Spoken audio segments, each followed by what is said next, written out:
Bismillahirrahmanirrahim. Assalamualaikum warahmatullahi wabarakatuh. Alhamdulillah, wassalatu wassalamu ala rasulillah.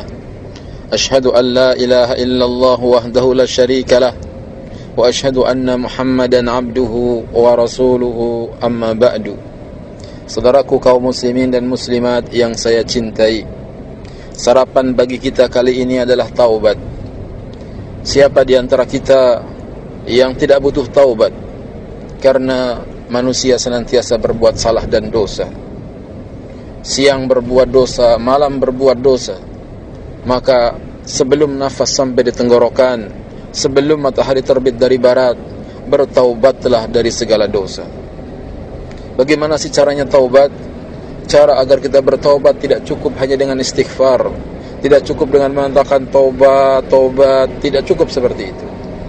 Tapi para ulama di antaranya Imam An-Nawawi dalam kitabnya Riyadhus Shalihin menjelaskan, syarat taubat yang pertama harus meninggalkan dosa.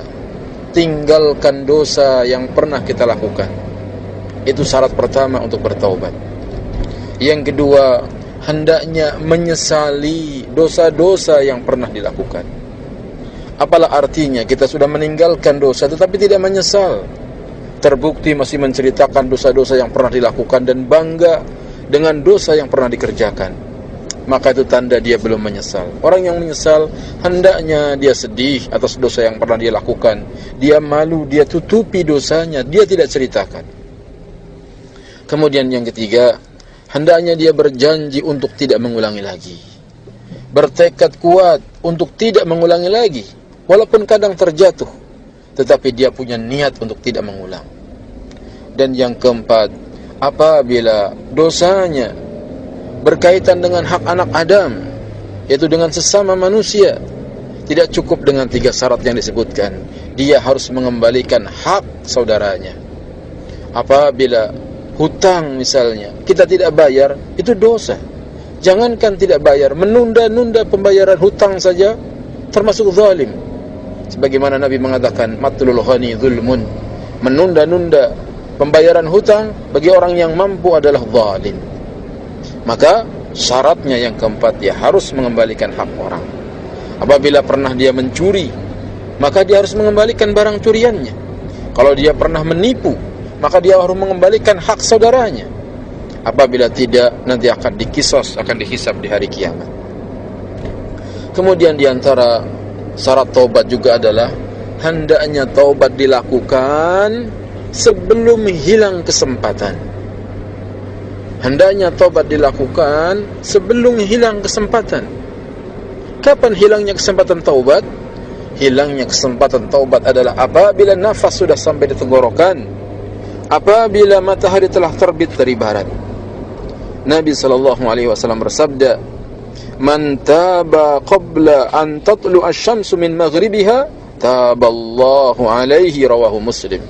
Barang siapa yang bertaubat sebelum matahari terbit dari barat, maka Allah pun akan menerima taubatnya.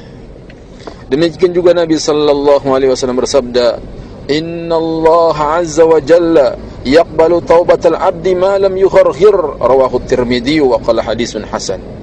Sesungguhnya Allah azza wa jalla akan menerima taubat seorang hamba selama nafas belum sampai di tenggorokan. Malam yugharghir, ini sebelum nafasnya tersengal-sengal di tenggorokan. Hadis riwayat Tirmidzi, dan Tirmidzi mengatakan hadis ini hasan. Saudaraku yang saya cintai, bertaubatlah dari dosa yang pernah kita lakukan. Sebesar apapun dosa, apabila kita bertaubat, Allah Maha Pengampun. Dan Allah Subhanahu wa ta'ala senantiasa senang terhadap hambanya yang bertaubat. Nabi SAW mengatakan, inna Allah ta'ala yabsutu yadahu bil-laili liyatuba musi'un nahar. Allah ta'ala membentangkan tangannya di malam hari untuk menerima taubat orang yang berbuat dosa di siang hari. Wa yabsutu yadahu bin-nahar liyatuba musi'ul laili hatta tatlu asy-syamsu min maghribiha.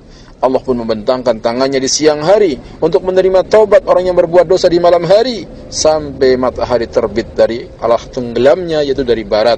Hadis diriwayatkan oleh Imam Muslim. Taubatlah dari dosa-dosa. Semoga Allah Ta'ala menerima taubat kita dan memberikan hidayah agar kita senang menjadi orang yang bertaubat. Semoga bermanfaat. Mohon maaf apabila ada kekurangannya. Wassalamualaikum warahmatullahi wabarakatuh.